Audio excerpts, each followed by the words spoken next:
Hi everyone, 5 mistakes I did in my NEET 2024 exam and I hope you won't do it. First mistake I did was physics के questions में बहुत सारे questions ऐसे होते हैं जिनके आंसर्स पॉइंट्स में होते हैं, लाइक ऑप्शंस होते हैं 0.15, 0.51, 0.25 and so on.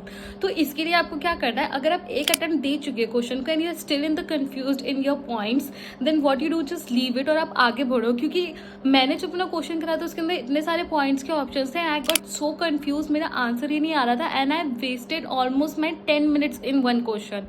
So just move on from that question, उसको लास्ट में देखना.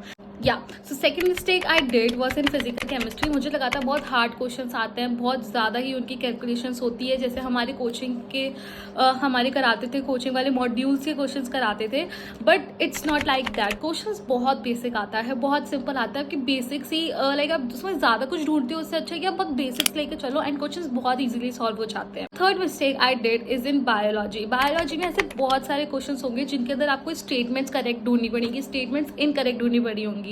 तो अब क्या होगा, अगर आपको स्टेटमेंट्स दे रखी है 4, तो सबसे पहले जो आपको स्टेटमेंट दे रखी है अगर वो करेक्ट हुई, आप पढ़ रहे हो, आप जाते ही नेक्स्ट क्वेश्चन पे सीधे स्टेटमेंट पढ़ना शुरू कर देते हैं. अगर उसके अंदर लिखा है कि ये स्टेटमेंट करेक्ट है, आपको दिख रहा है, तो आप क्या सोचो कि बाकी क्या हमें करेक्ट ही ढूंढना है. बट नो माय डियर, आप नीचे जाके स्टेटमेंट देखो, वहाँ इनकरेक्ट ढूंढना है, करेक्ट ढूंढना है लिखा होता है, circle it and then try. Next 5 mistake I did in my biology. It's not a mistake, it's like a risk factor कि कभी कभी ऐसे क्वेश्चन आते हैं जिसके अंदर 2 ऑप्शन आप बहुत कंफ्यूज हो जाते हो, इधर ए और बी और सी और D, and you are very confuse and you try कि अब चलो छोड़ देते हैं. But no, just go with a gut feeling. अगर आपने अच्छे से पढ़ा है, अगर आपके बेसिक्स क्लियर हैं, तो आपका मन जानता है कि आपने पढ़ा है. एंड कुछ क्वेश्चंस में आपको रिस्क ले लेनी चाहिए एंड यू हैव टू, क्योंकि बहुत बार के फिर रिग्रेट होता है कि ओ शिट, मैंने सोचा था, आई विश मैं ये कर देती या कर देता. I hope you like it and subscribe for more video.